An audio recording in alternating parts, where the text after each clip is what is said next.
Bengals schedule, ladies and gentlemen. Week 1, starting off against New England. Now, we know New England's gone through multiple changes. Obviously, new head coach. The team is going to be very, very different from what we've seen last year, especially without Belichick coaching. So it's going to be a different play style. Everything's going to be different. So I simply can't write off the fact that New England probably doesn't have a really good quarterback in the best situation possible for New England to win this game.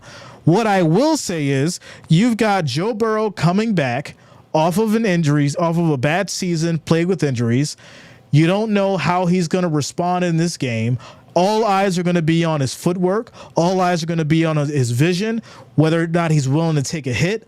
All of that matters, and best believe New England's defense is going to try to take advantage of that. This could be a 50-50 game.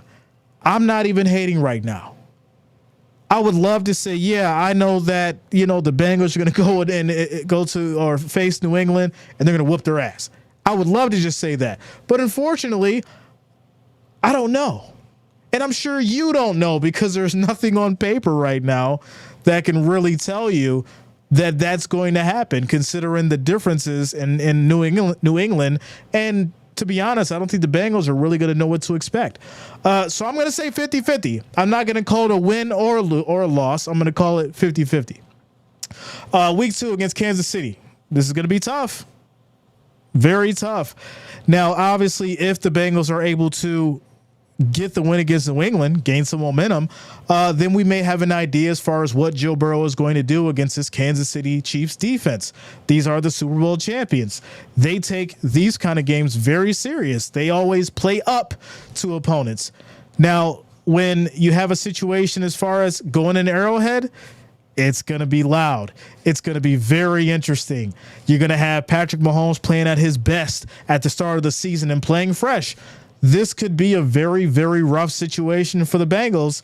Or, like I said, if Burrow he comes back and he's ready to go, he's able to surprise, this could be a close one.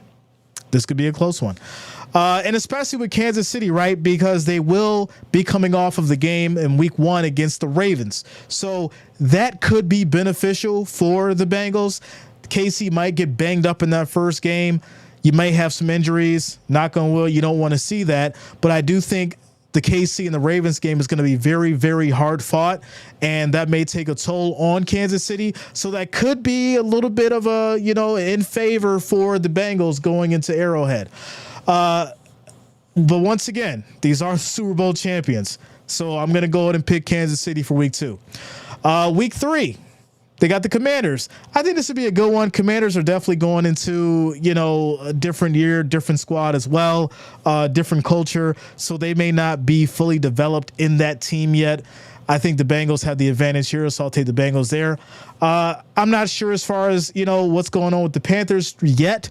I don't think that Bryce Young has really figured out, his identity and what this team is going to be able to do with him based on his strengths and weaknesses. So I'm going to take the Bengals there. Obviously, you got an AFC North matchup with the Ravens. That's going to be huge.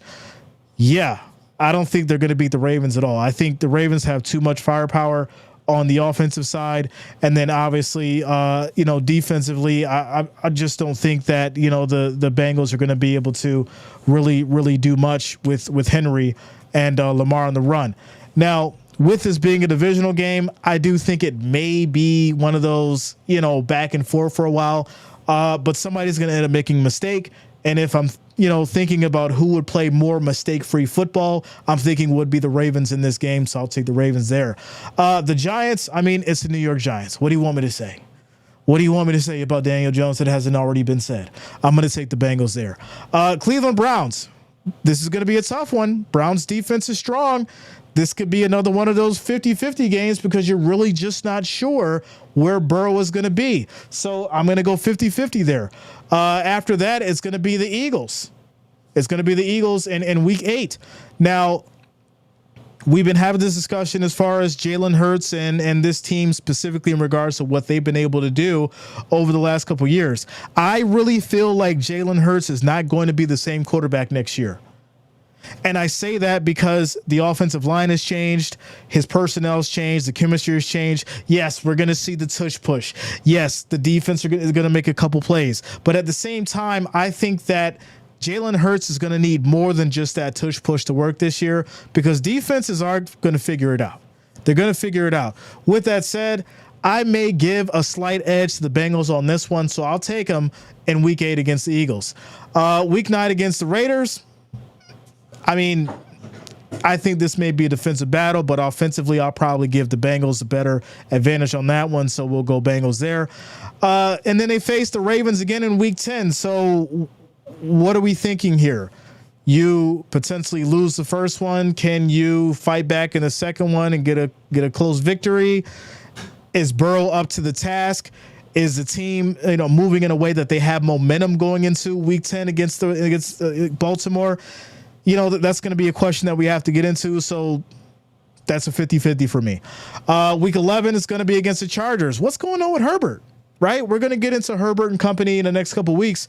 But, for the most part, things have changed there too, right? He's lost a couple of his most important wide receivers. So things are definitely going to change for the Chargers as well. So how do you go into this game thinking that Herbert is going to still put up the amount of points that he normally does when he has these situations where it's all offense just bombing back and forth? This could be a very tough year for Herbert. Well, we'll see. But in this one, I will give the Bengals the benefit of the doubt, and I'll say that they probably have more chemistry built with their offense. I'm going to take the Bengals for Week 11 against the Chargers. Week 12, they'll go into a bye week.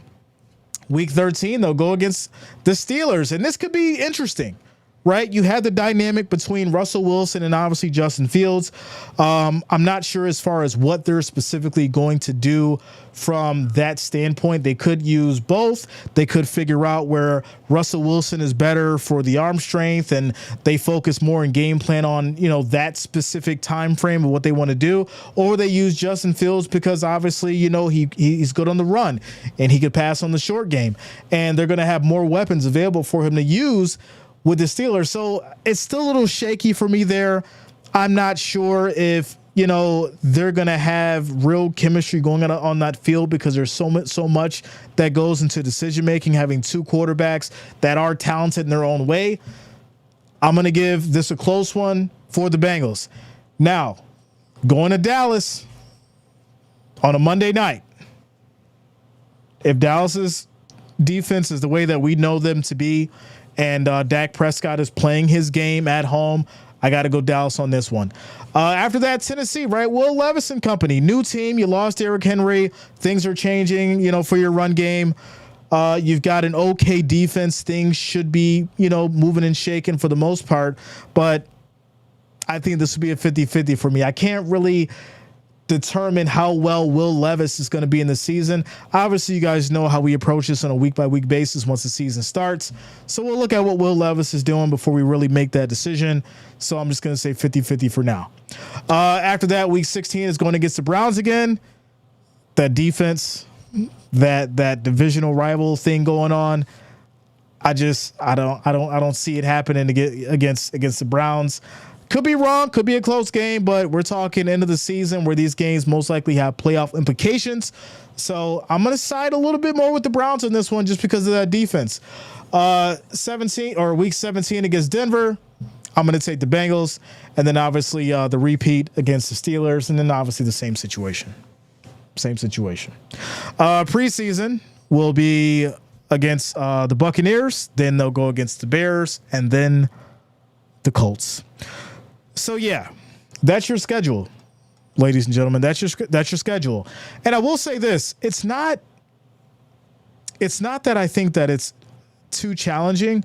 I think it's the right mix for Burrow coming off of an injury, trying to get back at it, trying to gain some momentum for the team, trying to get this team back to a playoffs, back to a championship, potentially back to a Super Bowl. I think this could be the season where he does it. I think he has the team to do it. I think that the schedule would permit it. The only thing it's going to really boil down to is whether or not he's able to stay away from the injuries and play his game.